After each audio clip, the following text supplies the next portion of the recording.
IPL-ന്റെ കലാശ പോരാട്ടത്തിൽ Kolkata night Riders ഇന്ന് Sunrisers ഹൈദരാബാദിനെ നേരിടും. മൂന്നാം കിരീടം ലക്ഷ്യമിട്ട് കൊൽക്കത്ത ഇറങ്ങുമ്പോൾ ഹൈദരാബാദിന്റെ ലക്ഷ്യം രണ്ടാം കിരീടമാണ്. വൈകിട്ട് 7:30 മത്സരം. സ്പോർട്സ് ഡെസ്കിൽ നിന്ന് ഹരി ഗോവിന്ദ് വിവരങ്ങൾ നൽകാനായി ചേരുന്നുണ്ട്. ഹരി, ആവേശകരമായ മറ്റൊരു സീസൺ കൂടി അവസാനത്തിലേക്ക് എത്തിയിരിക്കുന്നു. ഇന്നിപ്പോൾ ഫൈനൽ മത്സരമാണ് നടക്കാനിരിക്കുന്നത്. എന്തൊക്കെ പ്രതീക്ഷിക്കാം? അമൃത, തീർച്ചയായും ആവേശകരമായ ഒരു ഫൈനൽ മത്സരത്തിന് തന്നെയാണ് ചെന്നൈ ചെപ്പോക്ക് സ്റ്റേഡിയം കളമൊരുക്കിയിരിക്കുന്നത്. ഫൈനലിൽ കൊൽക്കത്ത നൈറ്റ് റൈഡേഴ്സ് സൺറൈസേഴ്സ് ഹൈദരാബാദിനെ നേരിടും. വൈകിട്ട് 7:30 മത്സരം. തങ്ങളുടെ മൂന്നാം കിരീടം ലക്ഷ്യമിട്ട് കൊൽക്കത്ത നൈറ്റ് റൈഡേഴ്സ് ഇറങ്ങുമ്പോൾ ഹൈദരാബാദിന്റെ ലക്ഷ്യം രണ്ടാം കിരീടമാണ്. നമുക്കറിയാം, പോയിന്റ് പട്ടികയിൽ 1ഉം 2ഉം സ്ഥാനക്കാരായിട്ടാണ് ഹൈദരാബാദും കൊൽക്കത്തയും ഫിനിഷ് ചെയ്തിരുന്നത്. ഒന്നാം സ്ഥാനത്ത് കൊൽക്കത്ത എത്തിയപ്പോൾ രണ്ടാം സ്ഥാനത്താണ് ഹൈദരാബാദ് പട്ടികയിൽ എത്തിയിരുന്നത്.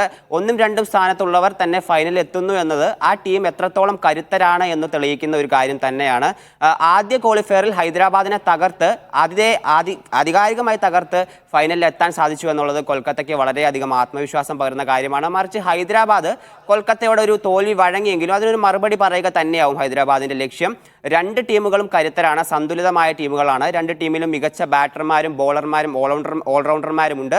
ആ ഒരു ടീമിൽ തന്നെയാവും രണ്ട് ടീമിൻ്റെയും വിശ്വാസം. കാരണം നമുക്കറിയാം, രണ്ട് ടീമുകളെ കുറിച്ച് എടുത്തു പറയുമ്പോൾ തുടക്കം മുതൽ തന്നെ ഈ സീസണിൻ്റെ അവസാനം ഫൈനലിൽ എത്തുന്നവരെ ഒരേ രീതിയിൽ കൺസിസ്റ്റൻ്റായി പ്രകടനം പുറത്തെടുത്ത ടീമാണ്.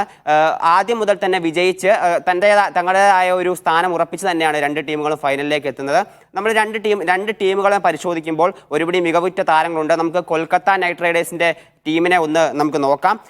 കൊൽക്കത്തയുടെ ടീമിലേക്ക് വരുമ്പോൾ ഓപ്പണർമാരായി ഉള്ളത് സുനിൽ നരൈനും റഹ്മാനുള്ള ഗുർബാസുമാണ്. നരൈൻ്റെ ഒരു പ്രകടനം ഈ സീസണിൽ എടുത്തു പറയേണ്ടതാണ്.